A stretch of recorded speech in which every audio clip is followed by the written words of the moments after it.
그러면요, 주제를 바꿔서 목사님이 이런 정치적인 그 경험과 또 경륜, 또 그동안 쌓아온 정치적 배경을 가지고 총회 정치로 봉사를 하시겠다는 건데, 중요한 건 네. 이제 신학적인 문제라고 저는 봐요. 네, 맞습니다. 지금 우리 교단에서 정치가 교단을 끌어오는 하나의 중심축이고 무대였다고 하는 것인데, 이것의 배경은 신학이 있다고 봐요. 네, 맞습니다. 어떻게 보십니까? 왜 정치가, 교단 정치가 생겨났냐? 그 배경은 아마 박형룡 박사의 개혁신학을 세운 데 있었지 않나 그렇게 생각합니다. 아, 그렇죠. 저도 최근에 이걸 연구해 보니까 박형룡 박사님이 교단을 바로 세우고 총신을 바로 세우기 위해서 정치적으로 여러 배경을 동원해 가지고 신학을 지키기 위해서 정치를 선택하셨다. 그러면 총회 정치에서 정말 필요한 것은 신학적 배경이라고 봐요. 네, 그렇습니다. 맞습니다. 예, 신학이 흐려지고 개혁신학이 무너진 상황이잖아요. 네, 맞습니다. 예, 그런데 목사님 신학 배경을 좀 듣고 싶은데 어떻게 좀 설명 좀 해주세요.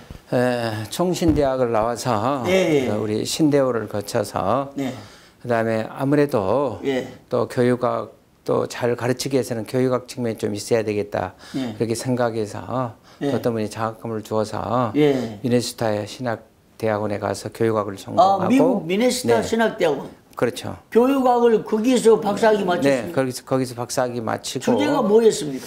리더십, 목회 리더십 어떻게 세울 것인가. 야, 그 당시에 한 거의 30년 전입니까? 한 25년 전이죠. 그때도 유학파가 많지 않았잖아요. 맞습니다. 예, 근데 미국으로 뚫고 유학을 가서 교육학 박사 받으셨다. 좀 아주 특이한 케이스. 그 다음에 어떻게 또 학문적 배경을 했습니까? 그리고 이제 우리 총신에 와서 또 목회학 그 박사과정 이제 마치고 또 훌러의 유명한 그 김소연 박사님이 그 공동 과정으로 그것을 계시다고 해서 또 어떤 분이 거기에 또 장학금을 좀 주셔서 또 훌러에 가서 한 3, 4년 하고 또 목회학 박사과정을 마쳤습니다. 할빈대에서도 겸임 교수로 겸임 교수로 예배학, 그다음에 리더십, 그다음에 정치 세 과목을 겸임 교수로 한 5, 6년 했다고 생각합니다. 그러면 목사님은 결국 이제 우리 칼빈 신학 혹은 칼빈주의의 그 정치 모델, 칼빈 신학이 하는 모델로서 화란의 아브라함 카이프요. 네, 맞습니다. 정치를 하고 그다음에 신학을 하고 또 수상까지 하고 그다음에 교육학도 하고 심지어 언론의 주필을 40년을 하시면서 칼빈주의 국가를 이뤘잖아요. 칼빈주의 세계 3대 신학자 중에 한 분인데 마치 꼭 그 아브라함 카이프를 계승하신. 아니요. 이 학문의 배경이 든든하고 학문을 학교에서 가르치고 목회도 건설하게 해오시고 지금은 이제 정치로 교단을 바로 세우겠다. 이런 모습 보면 한국의 아브라함 카이프와 같은 그 느낌이 들고 또 그런 감동이 와요. 일단 학문적 배경의 그 핵심 신학 사상은 뭐였습니까? 목사님 지향할 때. 아무래도 개혁주의 신학 아니겠습니까? 우리 칼빈 목사님의 5대 교를 중심으로 해서 개혁 신학이 잘 바탕이 되어져야 철저하게 성경 기초한 이제 신앙관 형성이 되어진다고 저는 그렇게 생각하고 또 우리 신앙고백은 물론 우리가 임직할 때나 이렇게 다 얘기하시지만은 웨스트민스터 소요리 문답에 근거로 해서 우리가 칼빈 신학 또 개혁 신앙으로 우리가 무장이 되어져야 되지 않겠나 저는 그렇게 생각합니다. 그 목사님은 오랜 학문 활동을 통해서 또 겸임 교수로서 강의를 통해서 또 목회를 통해서 정치를 통해서 개혁 신학이 몸에 배었다고 보겠네요. 네, 그렇죠. 제가 지금 느끼는 입장은 우리 교단에 이제 좋은 개혁 신학이 있지만은 저는 교단의 신학 사상이 조금은 개혁주의가 아닌 율법주의로 좀 흘러가고 있지 않나 그런 느낌을 받습니다. 물론 마치 하나님이 없는 것처럼 인위적으로 뭐 고소고발 사건이랄지 뭐 싸우는 여러 가지 분쟁의 사건일 때 보면 좀 개혁신학에 관해서 말은 그렇게 주장하고 있지만은 정말 바른 개혁신학을 갖고 있냐 의문점이 들어갈 때가 많이 있습니다. 개혁신학에 입각해서 총회를 내 목회처럼 한번 섬기고 싶다. 네. 이 정신이 사라져서 그렇다고 보는데 목사님 총회 봉사할 때 신학을 바탕으로 섬길 때 그런 목회를 한다는 정신으로 섬길 그 어떤 소신이 있으십니까? 제가 작년에 네. 우리 총회 그 화해중재위원장이 이제 소임을 맡으면서 네. 사실은 화해중재라는 것은 교회 또 노예, 총회 또 어려운 문제들을 또 화합하고 조정하는 네. 기관 아닙니까? 네. 그래서 하나님께서 우리 교회 네. 또 우리 가정에 주신 문제라 그렇게 생각하고 네. 저는 중재할 때마다 금식하고 예. 또 철야하고 또 오랜 동안 기도하고 준비해서 여러 분쟁 있는 교회 참 열심히 저는 했다고 생각합니다. 그래서 결과는 아마 좋은 결과로 나타났다고 이렇게 생각하고 또 세간의 평도 아마 그렇게 되어지는 걸로 알고 있는데 아무튼 우리 교회 그다음에 우리 가정으로 생각하고 우리가 대하고 소통하면 그리고 우리가 개혁신학 무장돼 있으면 그렇죠. 풀지 못할 문제가 아무것도 없다고 생각합니다. 중요한 것은 신학의 부재이기 때문에 문제가 맞습니다. 생기는 거 아닙니까?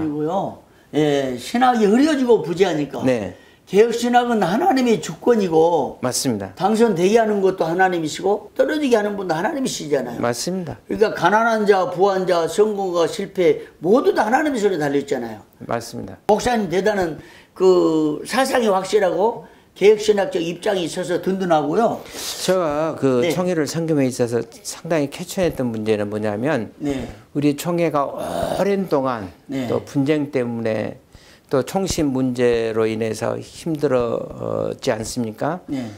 저는 그렇게 생각합니다. 만약에 우리 목사나 또 교수님들이나 또 학교에 관계하는 이사들이 정말 개혁주의 신앙으로 바로 서 있었다면 저는 이런 문제가 일어나지 않았으라고 생각되어집니다. 총회 현황과 총신 사태 같은 거죠? 그렇죠.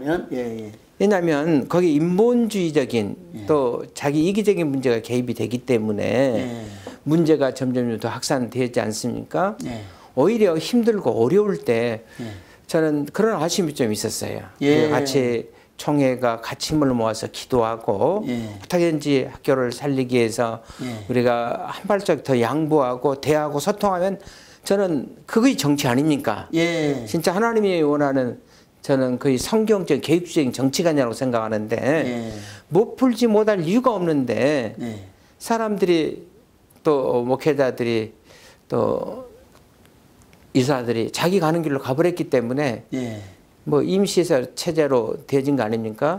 저는 목적이 좋으면 방법이 좋아야 된다고 저는 생각합니다. 이번에도 제가 개방 그 위원장으로서 개방이사 추천위원장 그렇죠. 추천위원장으로서 상견인데 사실은 4월 동안 너무 많이 힘들었습니다. 왜냐하면 또 우리 교단 정서에 맞지 않는 또 개방 여성 이사를 추천해야 될 그런 문제도 있고 또 여성 장로 목사 중에 추천해야 할 그런 상황도 우리에게 주어지는 그런 과제였는데 그래서 저는 우리 교단의 그 개혁주의적인 신앙 사상을 지켜야 되기 때문에 또 그리고 우리 교단의 신학을 지켜야 되기 때문에 저는 끝까지 대화하고 타협하고 소통하는 가운데서 아마 우리 교단이 원하는 그런 개방 이사들을 추천했다고 저는 감사하고 그렇게 생각하고 있습니다.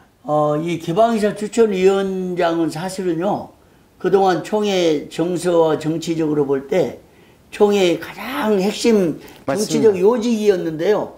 과거에 총회 실세라고 하는 그 모 인사가 개방이사 추천위원장을 맡았는데요. 개방이사 추천을 24번을 거부했습니다, 실은. 그래서 총신사태 발단이 된 거예요. 그런 막강한 권한이 있고 사실상 총회 교권의 핵심인데 목사님이 그걸 맡으셨다니까 좀 그 특별한 일을 하셨고 큰 일을 하셨는데. 그래요. 이번에 그 외압은 없었습니까?